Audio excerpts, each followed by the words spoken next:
Y en el ámbito educativo, la convocatoria de las plazas de estabilización para el profesorado en Canarias se publicó ayer en el Boletín Oficial de Canarias. La mayor parte, más de 3.900, se otorgarán por concurso de mérito sin hacer examen, pero el resto tendrán que opositar bajo unas condiciones. Según UGT, a los profesores canarios no se les va a dar un plus en sus servicios prestados y los docentes del archipiélago aseguran están por tanto en desigualdad de condiciones con los de la península en cuanto a la aprobación de las oposiciones. Dicen que aquí no se han celebrado desde hace tiempo. UGT anuncia además una huelga indefinida y Comisiones Obreras planteará un recurso ante el Tribunal Superior de Justicia de Canarias. Nosotros nos vemos abocados a hacer algo y ese algo es una huelga indefinida en el sector educativo para que se nos atienda y para que retiren inmediatamente la publicación que han hecho hoy de esas bases. Estamos pensando en tanto al Supremo, en principio hay que empezar por abajo, al propio procedimiento de Canarias, habría que empezar por el Tribunal Superior de Justicia de Canarias y ya posteriormente, según vaya dictaminándose, pues tendremos que llegar posiblemente al Supremo.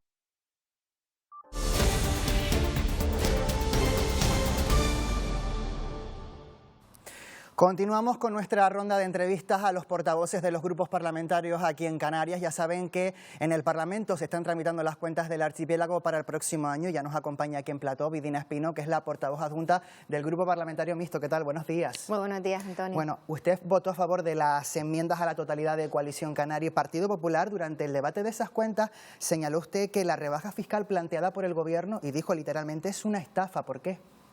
Es una estafa porque realmente se va a recaudar 500 millones de euros más, por tanto una bajada de impuestos de solo 100 millones de euros, calcula el Gobierno, en realidad pues va a ser insignificante, ¿no? Porque si tú le quitas 5 y solo devuelves 1, yo creo que esto es una estafa lo que plantea el Gobierno. Por eso la mayor parte de las medidas que yo he presentado son medidas para que esa rebaja fiscal realmente se note en los bolsillos de los canarios. Ayer se cerró el plazo, creo, para la presentación de enmiendas parciales.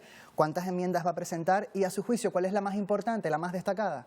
Bueno, yo he registrado 54 enmiendas, 30 son al texto articulado y la gran mayoría de ellas, como digo, son para que realmente los canarios no tengan en el bolsillo sus deducciones. Esas deducciones, por ejemplo, incremento las deducciones para el gasto escolar de los niños, de los hijos, hasta 200 euros por niño. En el caso del Gobierno, pues son 120 euros para el primer niño y luego 60 euros para el segundo y sucesivos. Yo apuesto y quiero 200 euros de deducción fiscal para cada uno de los hijos de la familia. También aumento lo que es la deducción por el gasto sanitario. El Gobierno solo contempla llegar hasta el 12% de ese gasto sanitario. Yo lo aumento hasta un 50%, manteniendo los topes que establece el Gobierno, pero incrementando ese porcentaje.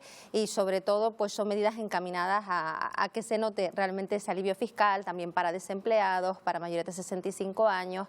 Y luego también tengo otra serie de medidas, en este caso he prestado especial atención a la atención temprana, a esos niños de 0 a 6 años que necesitan pues unas terapias especiales, un apoyo especial, y las familias están denunciando que no se está cumpliendo. Hay una ley que se aprobó la legislatura pasada en el Parlamento de Canarias y sin embargo las listas de espera para atender a esos niños, porque las unidades no son suficientes y no están dotadas con el personal necesario, pues son infinitas y no se está atendiendo bien a esos niños. Y he puesto el foco, 8 de las 54 enmiendas son para mejorar la atención temprana en Canarias. Le quiero preguntar por otras cuentas, las estatales. Si usted fuese diputada en el Congreso, ¿apoyaría esos presupuestos generales? Bueno, yo creo que apoyaría lo que se ha logrado para Canarias, ¿no? Si eso significa tener que tragar con otras cosas del presupuesto, pues tendría que pensarlo, ¿no?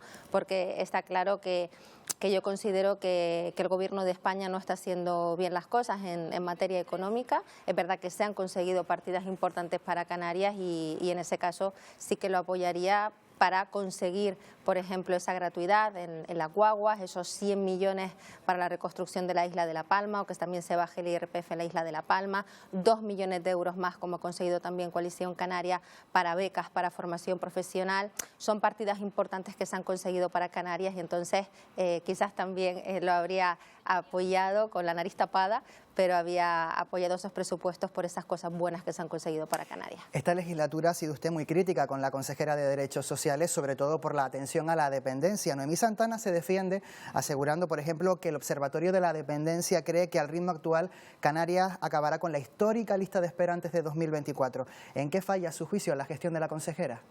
Bueno, pues falla primero en el que ella solo escucha a ese señor del Observatorio de la Dependencia, un tal señor Ramírez, al que nombra en todas sus intervenciones, pero sin embargo no escucha a las miles de familias en Canarias que están esperando por la ayuda a la dependencia. Y esto no se soluciona, como plantea la señora Santana, y parece que también este señor Ramírez, de dar unas ayudas de miseria a la gente. Ese no es el espíritu de la ley. De hecho, las ayudas que están dando en dependencias tienen que ser, según la ley, excepcionales.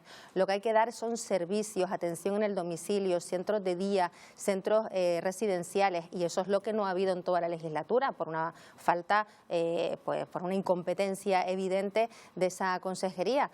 Y tenemos un plan sociosanitario en Canarias que no se ha cumplido.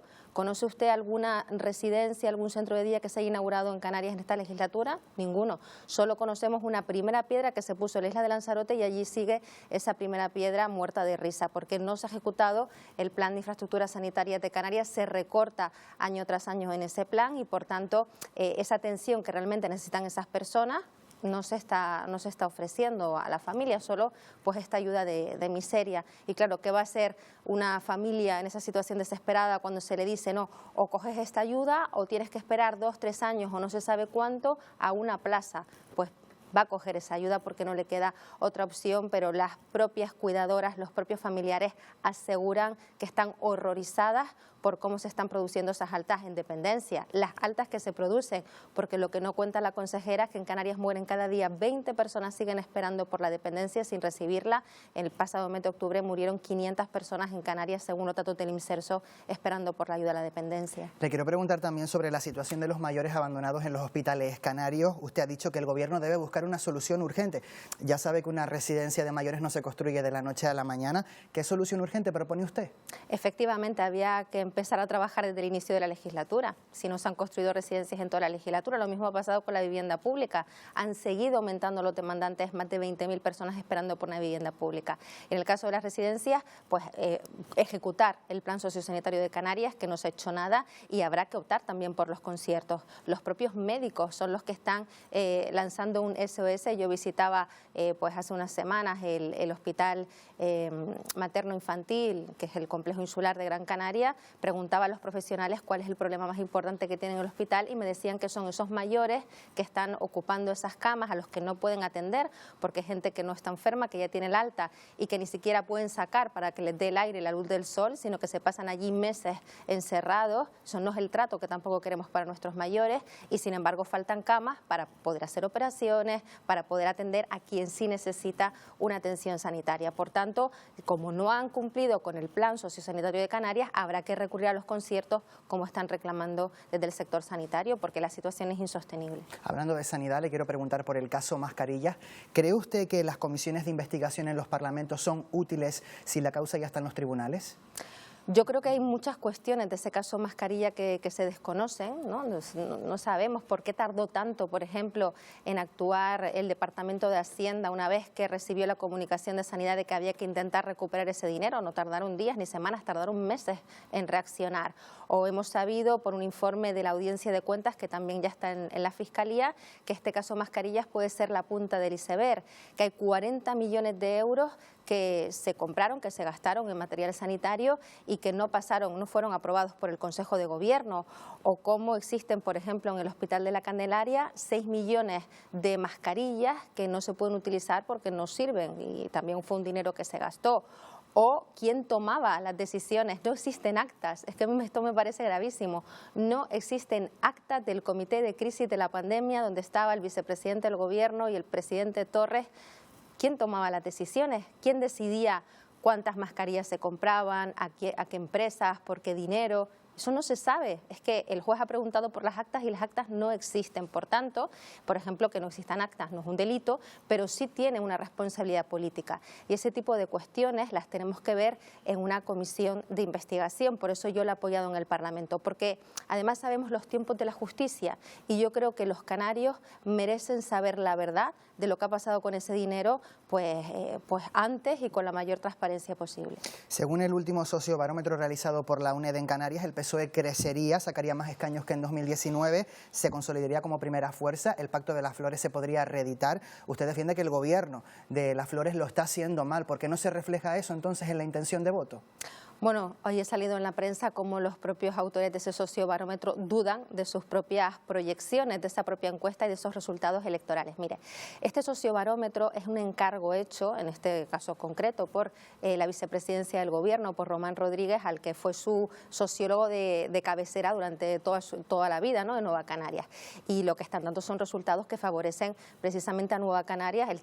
La viñeta de Padilla hoy creo que era muy reveladora, que era estupenda, y bueno, pues es un sociobarómetro de encargo para beneficiar a los que están en el Gobierno, pagado por el Gobierno. Esto incluso podría ser malversación de dinero público, porque es un mal uso del dinero público, pero la UNED, que se quiere curar en salud, dice, oye, cuidado, y en el propio documento pone que esta proyección no...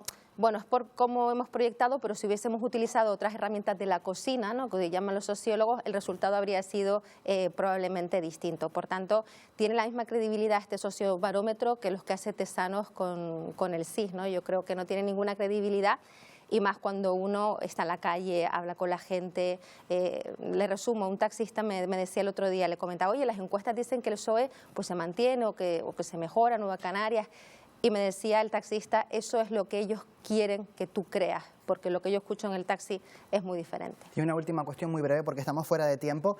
El próximo mes de mayo son las elecciones. ¿Va a seguir usted en política y en el caso de seguir, se presentará en las listas de Coalición Canaria?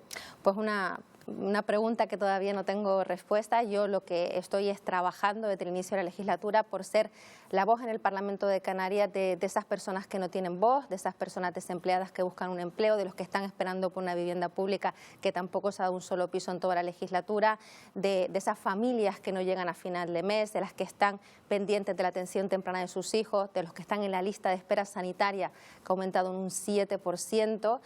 Yo lo que quiero es ser la voz de todas esas personas, es lo que me he propuesto en esta legislatura, y en eso voy a seguir trabajando hasta el final. Pues Vidina Espino, portavoz adjunta del Grupo Parlamentario Mixto, le agradecemos que nos haya acompañado esta mañana aquí en Buenos Días Canarias. Muy buenos días a todos.